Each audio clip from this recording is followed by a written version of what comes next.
తాకట్లో ఉన్న మీ బంగారాన్ని విడిపించి ఆ రోజు ఆన్లైన్ రేటుకి కొంటాం. Sharma gold company. బ్యాట్ పట్టి గ్రౌండ్ లో హెలికాప్టర్ షాట్ కొట్టే ధోని గన్ పట్టి పాకిస్తాన్ తో యుద్ధం చేసే టైం వచ్చింది.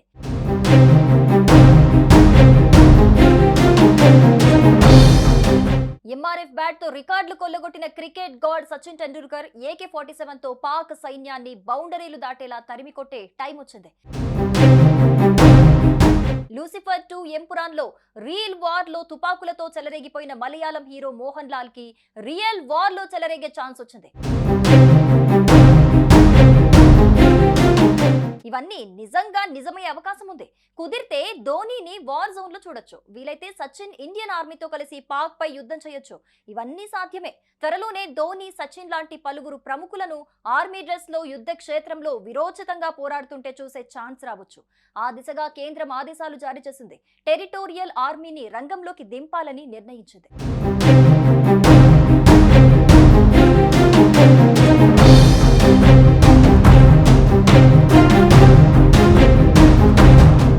పహల్గామ్ దాడి తర్వాత ఆపరేషన్ సింధూర్ తో పాక్ టెర్రర్ క్యాంపులను లేపేసిన భారత్ అమాయకులపై పాక్ ఆర్మీ దాడులను సీరియస్ గా తీసుకుంది. సామాన్య పౌరులకు ఎలాంటి ఆటంకం కలగకుండా కేవలం టెర్రరిస్టుల స్థావరాలను ధ్వంసం చేసింది ఇండియా.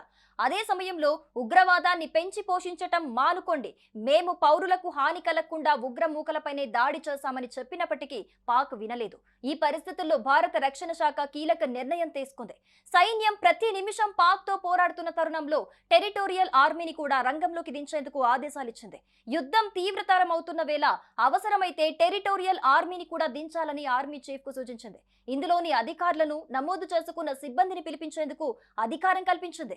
రెగ్యులర్ ఆర్మీతో కలిసి పనిచేసేందుకు సిద్ధంగా ఉండాలని కేంద్రం సూచించింది. ఇప్పటి వరకు పలు సందర్భాల్లో టెరిటోరియల్ ఆర్మీ సిబ్బంది యుద్ధాల్లో పాల్గొంది. 1962, 1965, 1971 యుద్ధాల్లో భారత సైన్యంతో కలిసి పనిచేశారు. ప్రకృతి వైపరీత్యాల సందర్భంగానూ సేవలందించారు. ఇటీవల కేరళ వరదల్లో స్టార్ నటుడు మోహన్ లాల్ తన వంతు సేవలు అందించిన సంగతి తెలిసిందే.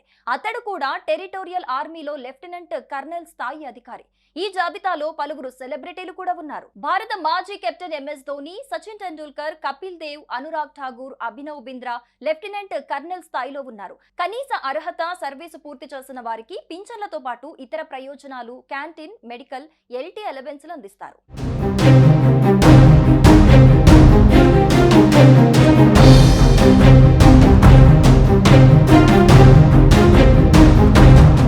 టెరిటోరియల్ లేదా ప్రాదేశిక ఆర్మీ గురించి క్లుప్తంగా చెప్పాలంటే సైనిక రిజర్వ్ ఫోర్స్ దేశంలో క్లిష్ట పరిస్థితులు ఎదురైనప్పుడు భారత ఆర్మీతో కలిసి ప్రత్యర్థితో తలపడేందుకు టెరిటోరియల్ ఆర్మీ సిద్ధంగా ఉంటుంది.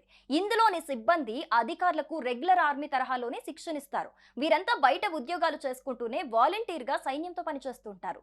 1948లో భారత టెరిటోరియల్ ఆర్మీ చట్టం ఆమోదించారు. ఆ తర్వాత 1949లో అధికారికంగా ప్రారంభమైంది. ప్రస్తుతం దాదాపు 50,000 మంది వరకు ఈ ఆర్మీలో ఉన్నట్టు సమాచారం. వీరంతా రెగ్యులర్ ఆర్మీలో భాగమే అయినప్పటికీ నిరంతరం సైన్యంతోనే ఉండరు.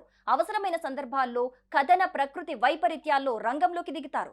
టెరిటోరియల్ ఆర్మీ అధికారుల్లో పలువురు శౌర్య, విశిష్ట పురస్కారాలను అందుకున్నారు.